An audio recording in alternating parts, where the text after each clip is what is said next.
All right, retirement accounts and beneficiary designations. Let's take a quick look at them. I'm Andrew Ayers. I'm an estate planning and business law attorney with offices in Edina, Minnesota, and New York City.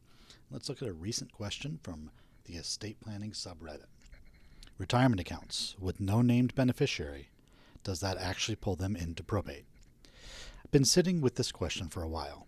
My spouse and I went through our accounts last year and found an old 401k from a previous employer. One I had rolled over mentally but never actually touched the paperwork on. The beneficiary designation was blank. Not wrong, not outdated, just blank. So we can stop right there. This is a really common situation I see. You start out with a new job, you fill out your paperwork, and then you move on to another job, and we just roll our accounts over, and we don't necessarily check things when they get rolled over. We just assume everything is okay. In this situation, our concern here is there's no beneficiary listed. Not the wrong person, it's not just an old firm. Literally, there's nobody listed. So back to the question. From what I've read, a retirement account with no named beneficiary defaults to the estate in most cases, which means it loses the stretch provisions, goes through probate, and gets taxed on a compressed timeline.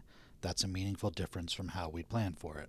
So breaking that one down quickly, what the stretch provisions are is it allows you to set up provisions in a trust where somebody doesn't necessarily take the full amount when you pass away. They can be stretched over time.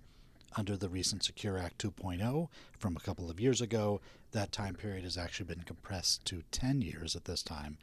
There's a lot of intricacies that go into it, but this is the important thing for you to understand with your beneficiary designations and work with your financial advisor so you understand what those rules are when it comes to your retirement accounts. When they inherit directly to a spouse or they inherit to kids, there's actually a tax preferred way to do it versus just a general beneficiary designation to somebody who's not a family member. So back to our question again, we updated it, but the experience made me realize we had never treated beneficiary designations as a separate audit from the trust and the will. We reviewed the trust documents twice since drafting them and never once pulled up the actual account statements to verify designations were still in place and pointing the right direction. This is where your financial advisor, frankly, is very important, as is your attorney. You should be reviewing these documents. I would recommend at least once a year with your financial advisor when it comes to beneficiary designations. And with your lawyer, we always recommend every 2 to 3 years at least having a phone call to go through what's in your documents and make sure the right people are in the right places. Then the questioner goes on, how do other people handle this? Is there a practical cadence for checking these, or can an attorney help build that into the broader estate review so nothing falls through the gap again? The blank field wasn't a mistake anyone made on purpose. It was just something that got skipped and stayed skipped for years longer than it should have.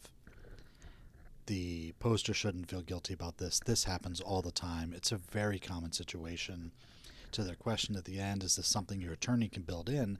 One thing you have to remember is these beneficiary designations override your estate plan. So if your will says everything goes to my children, but your beneficiary designation has everything going to an ex-girlfriend, unfortunately for your children, that account is going to go where the beneficiary designation says it goes, to that ex and not to your children. So this is part of the process we want to make sure we stay on top of. And as I just mentioned, for beneficiary designations, at least once a year, check in and make sure they're correct. When it comes to estate planning documents, every 2 to 3 years, you want to review things, especially when you have children. We want to make sure your guardians are still named the way you'd like them to be named. And if something happens to somebody, we want to make sure that the plans are updated for you so that you are having the right people perform the right rules in your estate planning documents.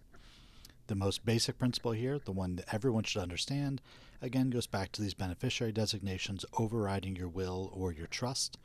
In this case, the poster had a pretty good estate plan, it sounds like, put in place. They had a will, they have a trust, they're reviewing the documents, but these are documents that are falling outside of that estate planning. These are your beneficiary designations directly with your financial institutions. Also highlights the importance of working with professionals to make sure that you understand who the beneficiary designations are and being reviewed. You work with your estate planning attorney to check the estate planning documents. I would also loop in an accountant as well so you understand what the various responsibilities and the various tax burdens can be from this. So this is really going to be a team effort.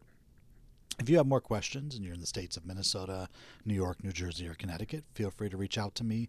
My website is andrewmayers.com, and there'll be a link below in the comments. If you like this video, you can hit the like or thumbs up button below. You can head over to YouTube or ayerslawtv.com to subscribe for future episodes. And remember that the beneficiary designations are one of the easiest things you can do as part of your estate plan. You don't have to call an attorney. There's no cost to do them, but we want to make sure they are updated and listing the correct people, because if there is nobody listed, then yes, those assets do go through your probate court, and that beneficiary designation without one means it's part of your estate, and it may actually even create an estate tax problem if you're in a state where it has an estate tax. So stay focused, make sure you understand those beneficiary designations so that you don't create a problem for your family that you weren't intending.